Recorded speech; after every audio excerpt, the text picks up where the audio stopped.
Amigas y amigos, los saludo acá desde la Cámara de Diputados. En estos días celebramos acá varias reuniones de trabajo y escuchamos a conferencistas dentro de los foros para la reforma electoral y del Estado. Es un tema que no está muy en boga en el país, pero que hay que tener en cuenta. Parece ser que vamos a otra de tantas que ha habido reformas electorales. Sin embargo, esta es la primera que no sucede después de una crisis suscitada por una elección. Y eso está llamando la atención.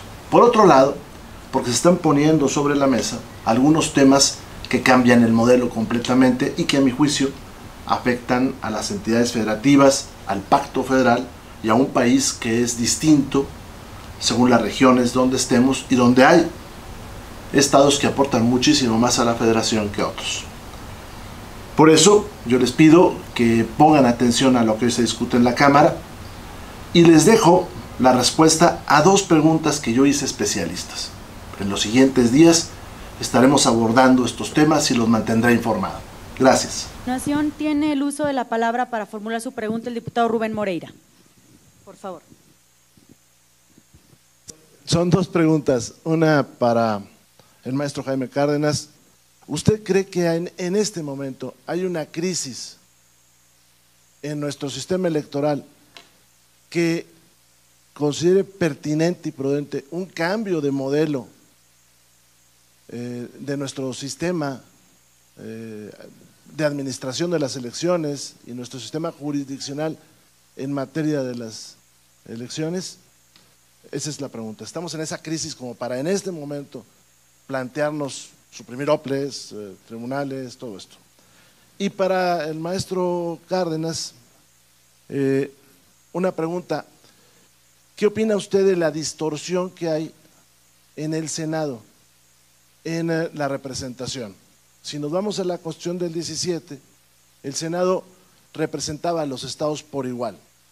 La inclusión de la lista, acá es uno de los temas que trató ahorita el maestro Medina, la inclusión de la lista genera una distorsión en relación a esa paridad de los estados.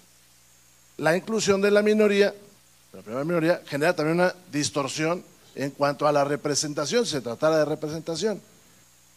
Pensando en una supresión de OPLES y de tribunales, pues un golpe al federalismo, ¿no? A los estados.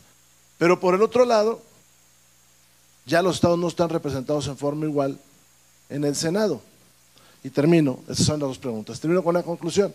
Pareciera que pasarnos de la supuesta influencia de los gobernadores nos pasamos al otro extremo, la total influencia de los partidos políticos en la designación de todos los funcionarios y los cargos. Ese sería mi comentario. Gracias. Tiene la voz el doctor Medina. Gracias. Agradezco la pregunta al diputado Moreira porque me da pie para hablar de un tema que dejé en el aire, que tiene que ver con la gobernanza electoral. A ver, permítanme explicarlo. El modelo de cómo se organizan las elecciones pasa por tres grandes preguntas: un órgano o más de un órgano, un nivel de gobierno o más de un nivel de gobierno y el tipo de elecciones, una elección o varias elecciones. A partir de las respuestas que se den a estas preguntas es como se mueve o se modifica la gobernanza electoral. En México, ¿cuáles han sido los cambios de gobernanza electoral? Voy brincando en la historia de 17, solo de 17, no me voy a meter con el siglo XIX para acá. Primer caso, el diseño que estaba en 17 a partir de los municipios que eran los organizadores de las elecciones y una calificación en sede política que era la Cámara de Diputados y la autocalificación en el Senado. 46, el establecimiento de la Comisión Federal de Vigilancia Electoral como órgano administrativo y la parte de calificación se mantuvo igual.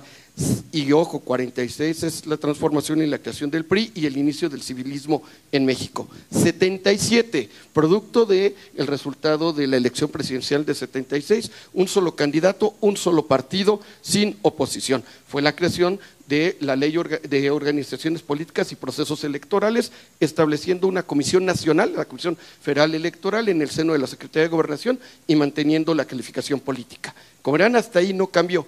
¿Dónde cambiamos? El modelo que empieza a virar de manera radical.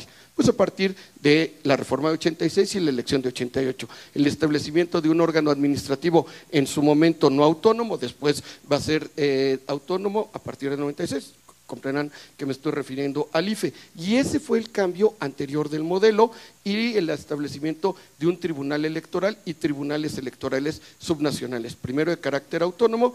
El doctor Gesto pasó en este elemento, podría él platicar hasta con más detalle que yo cómo sucedió esto, a la adscripción al Poder Judicial de la Federación, que es lo que hoy tenemos. Hoy tenemos un modelo doble, con un órgano administrativo, un órgano jurisdiccional, con una calificación de carácter jurisdiccional definitiva de todas las elecciones del país, lo cual, como bien dice el magistrado Oliveros, hace que lleguen a las salas finalmente del Tribunal Federal. Bueno, eso es lo que tenemos. Pues si se fijaron, ¿cuándo cambiaron los modelos? En los momentos de crisis política de 77 y de 88. Tal vez lo que habría que discutir es cuántos senadores por estado, si son 4, 5 seguramente no le gustaría a la ciudadanía, 4, y esos que fueran elegidos por representación proporcional en cada estado, por representación proporcional. Sí, hay actualmente una distorsión constitucional, no hay una representación equivalente, hay entidades federativas sobre representadas y otras subrepresentadas en el Senado de la República. Ahora, mi propuesta no es destruir, obviamente, el federalismo, como lo expuse cuando me tocó intervenir los 8 o 10 minutos que nos dieron de tiempo. Yo pienso volver pues a otro tipo de modelos federales.